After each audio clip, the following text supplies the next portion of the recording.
Students, today we are going to start chapter 2 Federalism, and this is video part 1. Federalism. As we all know that power sharing is one main feature of modern democracies. It is most commonly referred to as federalism.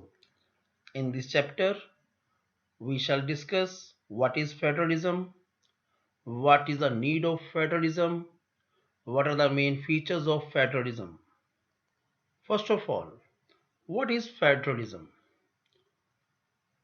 In simple terms, it is a system of national government in which power is divided between a central authority and a number of areas having self-governing authority. In other terms, when powers of a central government, sometimes it is also called federal government, is shared with state governments or provincial governments, it can be termed as federalism. So we can say that federalism is a system of government in which power is divided between a central authority and various constituent units of the country. Generally, a federation has two levels of government, but sometimes it also may have more than two levels of government, such as in India. One is the government for the entire country, the other are governments at the level of states that look after the day-to-day administration of that state. In the previous chapter, we have read about Belgium and Sri Lanka. So, what do you think about both countries? What is the basic difference between the government and governing style of Belgium and Sri Lanka? If we remember, then we may recall that one main feature of constitution of Belgium was to reduce the power of the central government and to give these powers to the regional governments. As a result, Belgium shifted from a unitary to a federal form of government, whereas Sri Lanka continued to be a government having unitary system, where the national government has all the powers. Hence, by comparing these two case studies of Belgium and Sri Lanka, we can conclude that federalism is a system of government in which the power is divided between a central authority and various constituent units of the country. In simple terms, central government and state governments. If we see this chart, then here we can see different types of government systems such as unitary system, federation or federalism or confederation.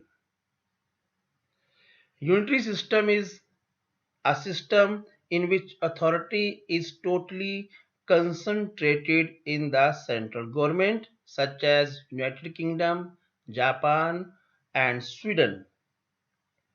Federation or federalism is a system in which authority is divided between central and state governments such as India, United States of America, etc. There are some basic features of federalism such as number one, there are two or more levels of government. Number two, different tiers of government govern the same citizens. Number 3, the jurisdictions of the respective levels or tiers of government are specified in the Constitution. Number 4, the fundamental provisions of the Constitution cannot be unilaterally changed by one level of government. Number 5, courts have the power to interpret the Constitution and the powers of different levels of government.